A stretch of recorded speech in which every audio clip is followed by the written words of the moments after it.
soy optimista. Este mundo puede salvarse. A los imperialistas que no nos van a doblegar. ¿Quién vale la pena quemar la vida en aras de la autoridad? ¡Libre y soberano! ¡Que fuerza campeón se lo verificó! ¡Social, moral y espiritualmente! Decir es fracaso el modelo neoliberal. ¡Ahora el rumbo! ¡Es el rumbo de la patria!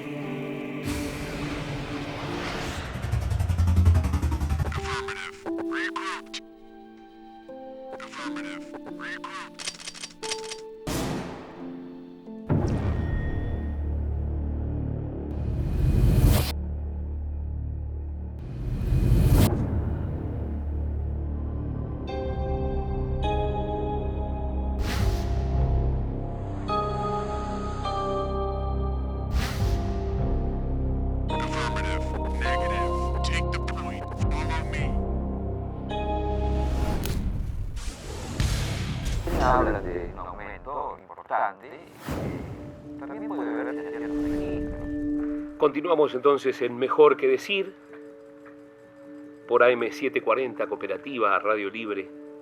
De Mejor que Decir, que es entender el mundo cotidiano, mirado desde acá, desde nuestra historia argentina y latinoamericana. Y hoy cuando venía para acá, empecé a recordar el tema del miedo, el tema de la violencia. La violencia. ¿Desde dónde uno mira la violencia? ¿Cómo analiza la violencia? Los orígenes de la violencia. Y por ahí estamos como repletos de discursos muy chiquititos y miradas muy chiquititas con el tema de la violencia, la seguridad. Juan Pedoraro, muy buenos días. Le agradezco esta visita a Mejor que Decir. Buen día, ¿cómo le va? Aquí estamos pensando en la violencia, pensando en las distintas miradas, ¿no? ¿Qué genera hoy violencia en las calles? Yo creo que en primer lugar es una cierta insatisfacción con el orden social. Digamos esto como primera lectura y como presupuesto, ¿no? Cuando hay violencia es resultado de. Yo creo que es resultado de una insatisfacción, una incomodidad con un orden social que uno puede decir muy cruel para muchos y muy beneficioso para unos pocos. Y entonces, mejor que decir es hacer y poner en práctica un bien común para todos. Y el bien común para todos no existe, porque los seres humanos somos distintos. Tenemos no nos guía solamente buenos sentimientos, sino también sentimientos egoístas, sentimientos de envidia, sentimientos pasionales o casi irracionales. Entonces, el ser humano siempre se ha acostumbrado a vivir con la violencia, a convivir con la violencia. Y la violencia es histórica, la violencia es la propia ley, ¿no? La propia ley no deriva de un acuerdo, la ley es impuesta siempre, aunque aparecen los filósofos que le dan una cierta matiz o un cierto envoltorio de que está destinada al bien común. La violencia siempre resuelve un conflicto generando otro conflicto. ¿Por qué ha aparecido, me parece, la seguridad como una cuestión en la agenda del gobierno, en la agenda de la vida cotidiana nuestra? ¿Habrá crecido el delito, como algunos dicen, el delito violento?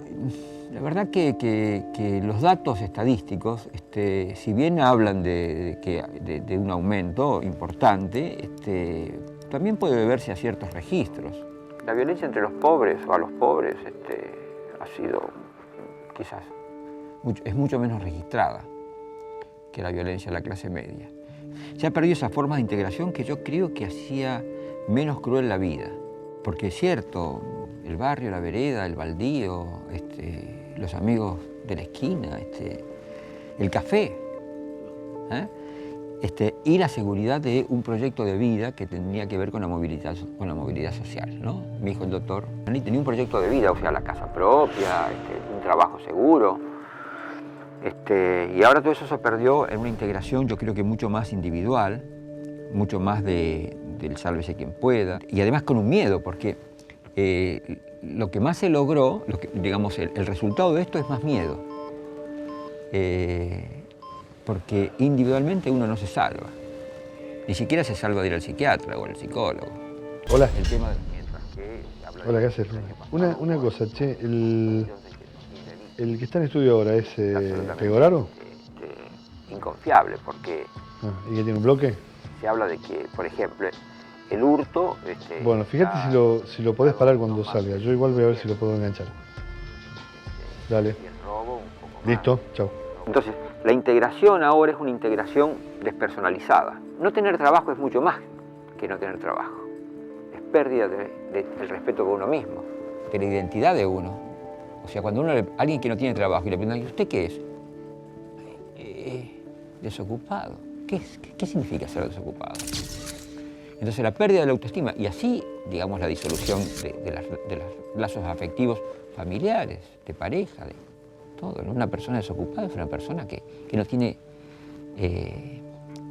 identidad, ¿no? Que se llena de miedo. Que se llena de miedos, ¿sí?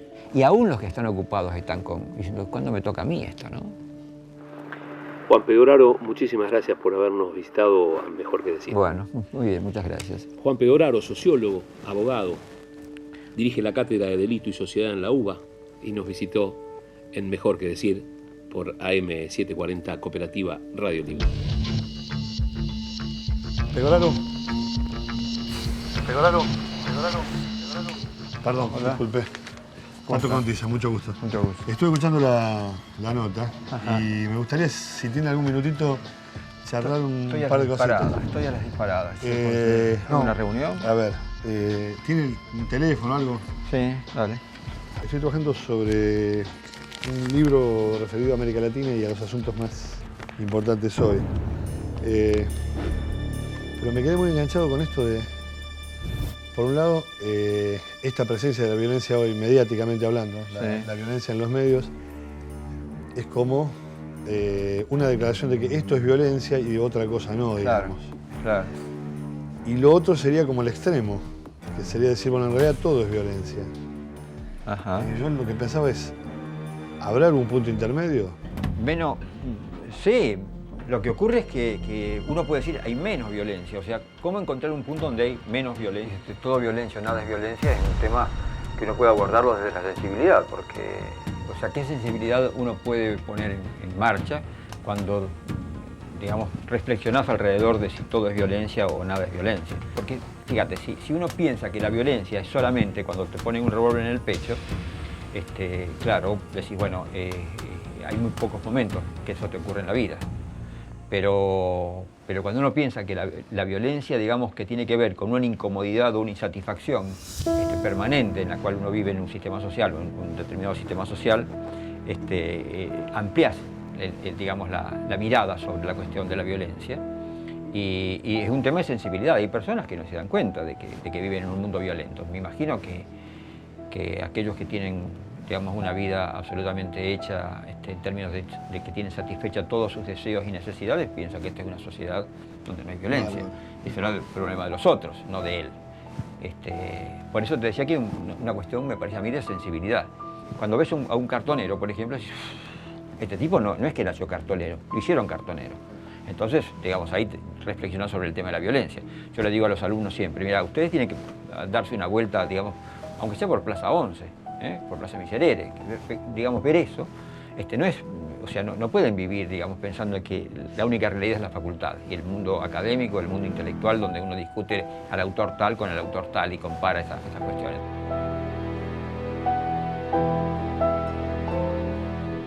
Lo fundamental es ver si realmente se puede hablar de violencia en América Latina como un fenómeno diferencial, real, o si se trata simplemente de, como cada país, sus sectores medios han registrado la violencia fundamentalmente en los medios. Y si es simplemente eso. No, yo creo que uno puede decir la violencia en América Latina, uno puede registrarla como una violencia estructural, pero además hay otro tipo de violencia en cada uno de estos países que tendrían algunas características particulares de acuerdo a la tradición histórica, digamos, a digamos, a la conformación de diferentes órdenes sociales. El tema de la seguridad, por ejemplo, es todo una cuestión que, si bien construida por los medios de alguna manera, pero me parece que está reflejando una situación digamos, novedosa. Cuando digo novedosa quiere decir cómo se gestiona la seguridad en los diferentes países. Y me parece que esto sí amerita, digamos, una discusión de cada país. No es lo mismo la violencia que en México que la violencia de Colombia, o la violencia de Colombia con la violencia argentina. Entonces, estas cosas me parece que podemos charlar y me llamás y nos encontramos. Te agradezco mucho la atención y disculpa que te haya molestado. Que estés muy bien. Yo vuelvo, subo. Chau, chau. Chao, chao. Hasta luego.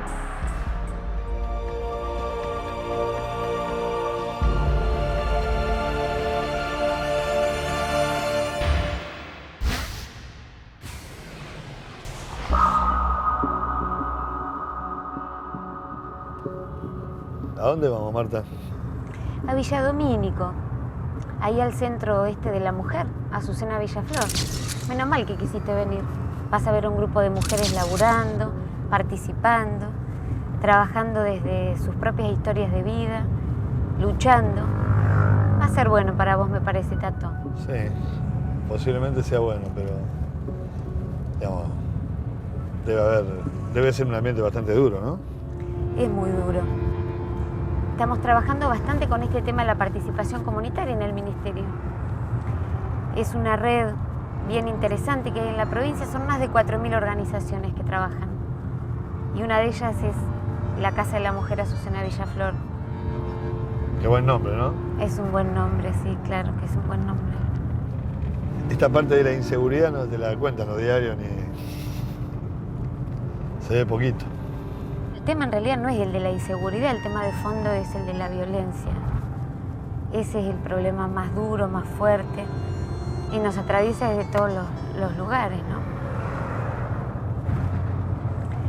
Y bueno, lo que te pasa, me parece, tiene que ver también mucho con el escepticismo que tenemos como sociedad, ¿no? Nos cuesta mucho creer que es posible organizarnos, que es posible revertir la situación de violencia, de inseguridad, de injusticia en la que estamos. Tiene que ver con nuestra historia, tiene que ver con tantas cosas, ¿no? Yo entiendo que estés escéptico, pero vas a ver ahora. Indudablemente que también el Estado, bueno, estamos en falta, ¿no? Y bueno, estamos en falta. Se rajó 10 años o más. Por eso. Desapareció. Por eso. Y recuperar presencia es muy difícil. Que te crean. Que te crean, ese es el punto. ¿Por qué tendrían que creerte, no? Los foros de seguridad en la provincia tienen como ámbito de laburo la jurisdicción de cada comisaría. Hay más de 500 en la provincia. O sea, que acá existe el territorio, decís vos. Acá existe el territorio. El punto es, bueno, son jurisdicciones muy grandes y muy complejas. Y hay varios territorios. Ese es uno. Nosotros pensamos que es un territorio donde las instituciones que forman el foro tienen su sede, su vida, como en este caso la Casa de la Mujer, ¿no? Pero hay otros territorios. Está el territorio del distrito, que es un territorio fuertemente político, con el cual muchas veces nosotros tenemos que entrar en disputa porque no comprenden que la participación y la organización comunitaria son ejes claves en cualquier reforma, ¿no? En cualquier proceso de cambio profundo. Y nosotros apostamos a eso. Por eso también peleamos para que sean espacios de poder. ¿Ahora dejaron algo para reconstruir? Siempre hay algo para reconstruir, ¿no? Y sobre todo en el marco de este proyecto que empieza a despuntar también para toda América. Yo estoy muy esperanzada a pesar de todo. En América Latina hay modelos parecidos implementándose. Pues es que no. Con este nivel de involucramiento y de poder de decisión es el único. Nosotros lo tenemos bastante chequeado porque nos juntamos con referentes de Chile, de Brasil. ¿A dónde me estás llevando, Marta? Ya vas a ver, tranquilo.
Oh, bueno, muchas gracias.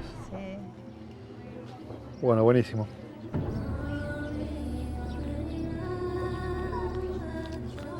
Impresionante, ¿no? Sí. ¿Te gustó? ¿Qué te pareció? No, me pareció, me llamó la atención de los temas de los que hablan. Claro. Y además de la forma en que plantean los temas, ¿no? Y lo que tienen caminado. Ahora, ¿los temas que tocan están todos vinculados con el tema de la violencia de la mujer o No, pues bueno, es el en central? parte sí, central, digamos.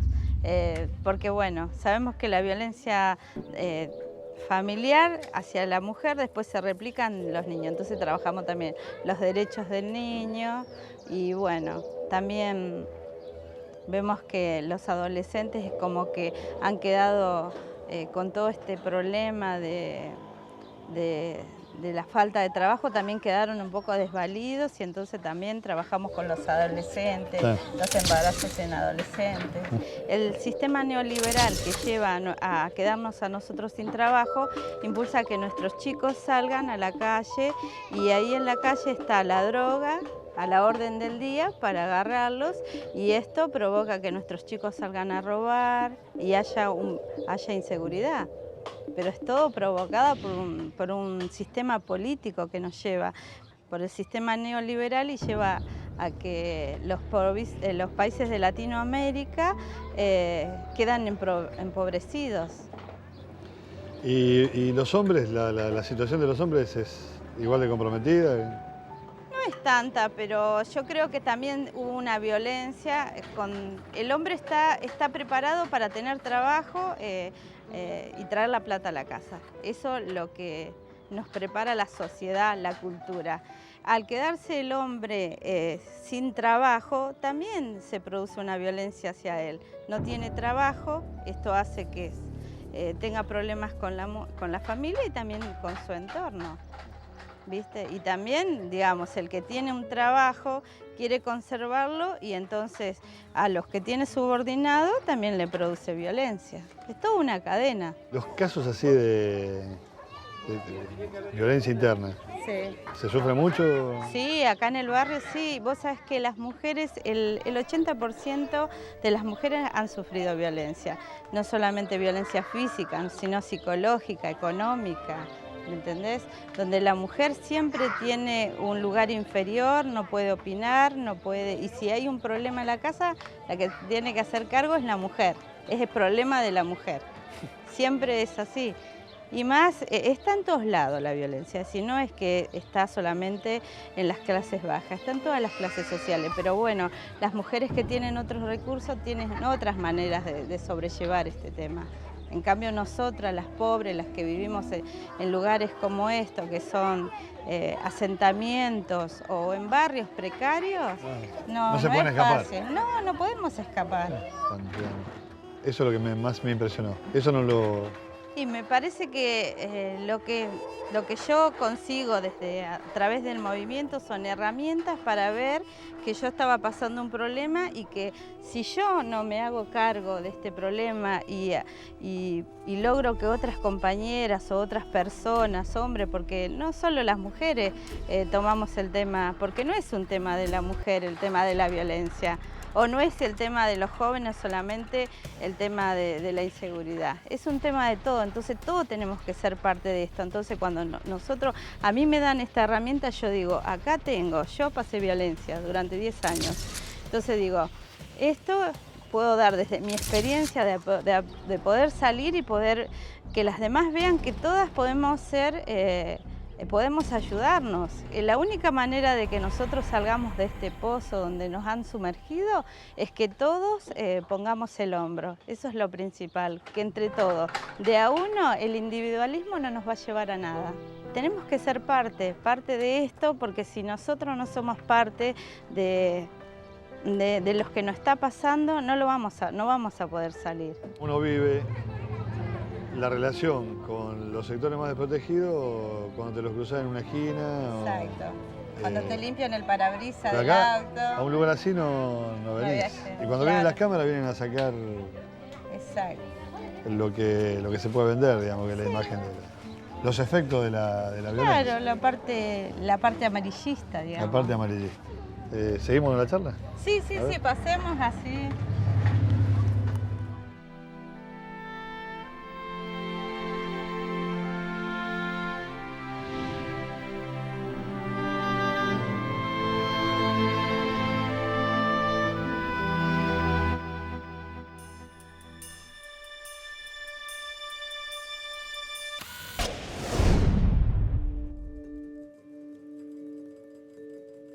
(19:03) en la República Argentina. Apenas hemos superado en 3 minutos la hora 19 en todo el país.